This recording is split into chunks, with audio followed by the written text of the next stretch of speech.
कसवर अब्बास इस्लामाबाद से हमारे साथ हमारे सहयोगी मौजूद हैं और पाकिस्तान के साथ फरवरी में सीजफायर को लेकर जो समझौता हुआ कसवर, उसका देखिए आप मार्च में कितना बेहतरीन असर हमें लाइन ऑफ कंट्रोल पर नजर आया। लेकिन अगर घुसपैठ की कोशिश दोबारा होगी तो फिर वही सारी चीजें अमल में आती हुई नजर आएंगी जिनसे संबंध बिगड़ेंगे ही। तो ऐसा ना हो इसके लिए पाकिस्तान की तरफ से कुछ कोशिशें देख रहे हैं कि आप होते हुए ग्राउंड पर? सुनील, एक बहुत बड़ी डेवलपमेंट थी। मैं आपको यहाँ पे एक थोड़ी सी बात ऐड करता चाहूँ कि 2 दिन पहले मेरी यहाँ पे पाकिस्तान के बॉर्डर के ऊपर जो पाकिस्तानी फार्मर्स हैं उनके साथ मेरी बात हुई, तो आप उनकी खुशी का अंदाजा नहीं लगा सकते। मसलन जब मेरी उनसे बात हुई तो वो मुझे कह रहे थे कि पहले सिचुएशन और थी, अब हम बड़े धड़ल्ले के साथ बाहर निकलते हैं, अमन है, सुकून है, शांति है, खौफ की सजा बाहर निकल चुकी है और इस वक्त हम बड़े बड़े आसानी से अपने खेतों पे काम कर रहे हैं। तो ये पिछले 6-7 साल तक ऐसा नहीं था और मुझे यकीन है कि बॉर्डर की दूसरी सूरत पर इंडिया साइड पर भी यही होगा।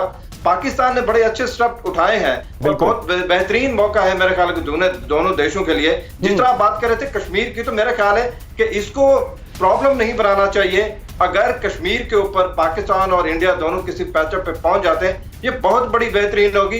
इंडिया को पाकिस्तान को कन्विंस करना है, पाकिस्तान को इंडिया को, तो मेरा ख्याल कि बहुत शुरुआत है। पाकिस्तान में मैं बैठ के ये चीजें देख रहा हूँ कि बहुत बेहतरीन शुरुआत है। लोग बहुत ज्यादा खुश है, जहाँ पे पॉलिसी मेकर्स भी और जिनके ऊपर पॉलिसीज इम्पैक्ट जिनका पड़ता है वहां पे भी पाकिस्तान की सिविल सोसाइटी इस चीज को बहुत बेहतरीन से देख रही है। और मेरी जिन तरह उनसे बात हुई तो उम्मीद की जा रही है कि शायद बहुत बेहतरीन शुरुआत है और इंडिया और पाकिस्तान बड़े काफी अरसे के बाद बेहतरीन तरीके से एक साथ आए और मेरा ख्याल है कि चीजों को हल करने में मदद जरूर मिलेगी। ठीक है, बिल्कुल उम्मीद यही की जानी चाहिए, उम्मीद यही की जानी चाहिए। और साथ ही साथ पाकिस्तान की तरफ से कोई ऐसी बात भी नहीं की जानी चाहिए कि जिससे जो संबंध बेहतरी की ओर बढ़ रहे हैं उसमें थोड़ी भी खटास आए। इस बीच भारत चीन टेंशन पर आर्मी चीफ जनरल नरवणे का बड़ा बयान सामने आया है। वो ये कह रहे हैं कि भारत की 1 इंच जमीन पर भी किसी का कब्जा नहीं है एलएसी पर। भारत के पास जो जमीन पहले थी वो अब भी है। बातचीत के बाद दोनों देशों की सेनाएं बॉर्डर से पीछे हटी। जनरल नरवणे ने चीन को लेकर एलएसी पर ताजा हालात को लेकर क्या कहा, सुनिए।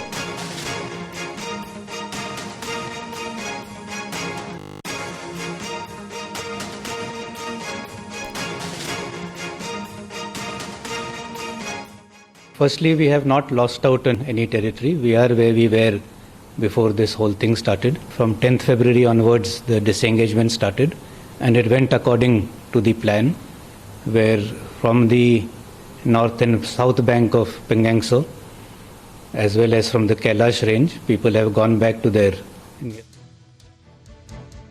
और विष्णु प्रकाश साहब क्योंकि हमारे साथ मौजूद हैं। विष्णु प्रकाश साहब, आप मानते हैं ये क्लैरिफिकेशन जरूरी था क्योंकि खास तौर पर इस मुद्दे को लेकर जमकर पॉलिटिक्स भी हो रही थी और विपक्षी पार्टियां ये आरोप लगा रही थी कि देखिए भारत की जमीन जो है वो चीन के कब्जे में है। ऐसे में आर्मी चीफ की तरफ से ये क्लैरिफिकेशन आप मानते हैं जरूरी था कि भारत की 1 इंच जमीन पर भी किसी ने कब्जा नहीं किया हुआ है आज की तारीख में, ये क्लियर कर दिया उन्होंने।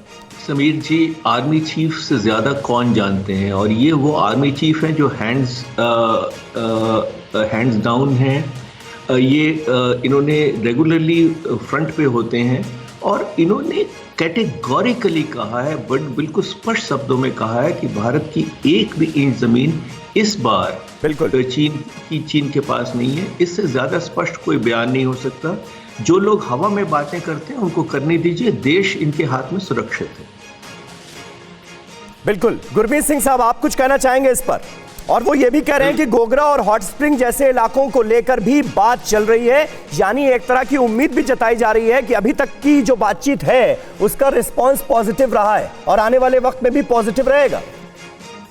बिल्कुल समीर जी, आपने बिल्कुल ठीक बात कही है और चीफ ऑफ आर्मी स्टाफ साहब ने बहुत ही स्पष्ट शब्दों में बताया है।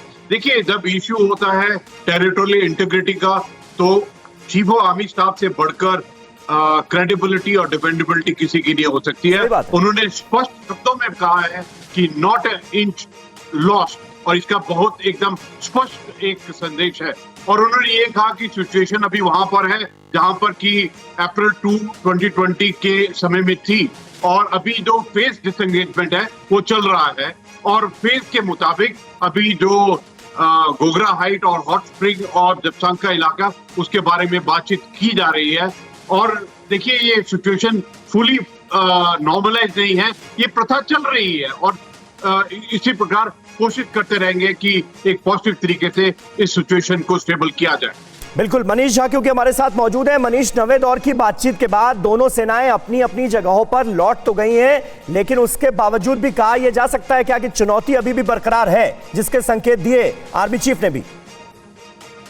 देखिए, इसमें कोई दो राय नहीं है कि आज जब हम 31 मार्च 2021 में हैं और अब पिछले एक साल तक समीर, हम और आप यही बात करते थे कि अप्रैल 2020 में जो यथास्थिति बदलने की कोशिश चीन की तरफ से हो गई थी, उसको स्टेटस को आंटे बरकरार किया जाए। हाँ। तो ऐसी स्थिति में अब जबकि नवे दौर की बातचीत होनी है, तब जाकर आप कह सकते हैं कि वर्क इन प्रोग्रेस की स्थिति है।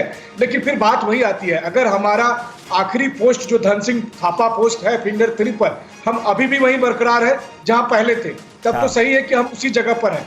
लेकिन अगर हमारा क्लेम लाइन फिंगर 8 तक था और अब हम फिंगर 4 से फिंगर 8 के बीच में अभी फिलहाल पेट्रोलिंग नहीं कर पाते हैं, तो ये सब वो स्थितियां हैं जो बातचीत में हमें सुलझाना होगा। इसके अलावा जो गोगरा और हॉट स्प्रिंग जैसे इलाके हैं जहां पर की डिसएंगेजमेंट करवाने हैं, ये सब बड़ी चुनौती है जो इस साल लागू करने होंगे। लेकिन एक अहम बात है, जो डिफरेंस क्या है एक साल में, डिफरेंस ये है कि जिस 40 साल से जिस एलओसी पर गोली नहीं चली थी वहां हमारे 20 जवान शहीद हुए और अब एलएसी भी लगभग एलओसी जैसा हो गया है जहां लगातार सही बात है और इसी की वजह से संबंध इतने ज्यादा खराब हुए। सुमित चौधरी हमारे साथ मौजूद है। सुमित, ये बताइए कि गोगरा और हॉट स्प्रिंग जैसे इलाकों को लेकर जो विवाद चल रहा है उसको बातचीत से सुलझाने की उम्मीद कितनी है? देखिए, अभी जिस तरीके से रिस्पांस चाहे वो चाइनीज तरफ से, चाइनीज काउंटर पार्ट से आ रहा है, उससे यही लगता है कि चीन भी चाहता है कि इन चीजों को जल्दी रिजॉल्व कर लिया जाए। चाहे वो आप गोगरा हॉट स्प्रिंग की बात करें, चाहे आप डेप्सांग की बात करें, सबसे इंपॉर्टेंट ये था कि यहाँ पर लगातार ट्रूप्स की कमी को लेकर या फिर उनको पीछे खींचने को लेकर मैकेनिज्म पे लगातार बातचीत चल रही है। और ये भी समीर बातचीत चल रही है कि आखिरकार यहाँ पर प्रोटोकॉल उसी तरीके का हो जो हमने फिंगर एरियाज में अडॉप्ट किया है, डिप्लॉय किया है, या फिर मैकेनिज्म यहाँ के लिए डिफरेंट हो, क्योंकि यहाँ का टेरेन बिल्कुल अलग है फिंगर एरिया से। तो ये सारी चीजें अभी चल रही है और माना यही जा रहा है कि बहुत जल्दी अगले कोर कमांडर लेवल की बातचीत होगी, दोनों तरफ से इस बात को डिस्कस किया जाएगा और जल्दी फिर इसको इंप्लीमेंट भी किए जाने की संभावना भी है। बहुत बहुत शुक्रिया आप सभी का हमारे साथ इस बातचीत में जुड़ने के लिए। तो चीन और पाकिस्तान के रूप में जो चुनौतियां इस वक्त हिंदुस्तान के सामने हैं, उनका हिंदुस्तान कैसे सामना कर रहा है और आने वाले वक्त में होगा क्या, यह समझने के लिए ये चर्चा, ये बहस बहुत ज्यादा जरूरी थी। बहुत बहुत शुक्रिया आप सभी का। फिक्र आपकी, सोमवार से शुक्रवार रात 9 बजे सिर्फ TV9 भारतवर्ष पर।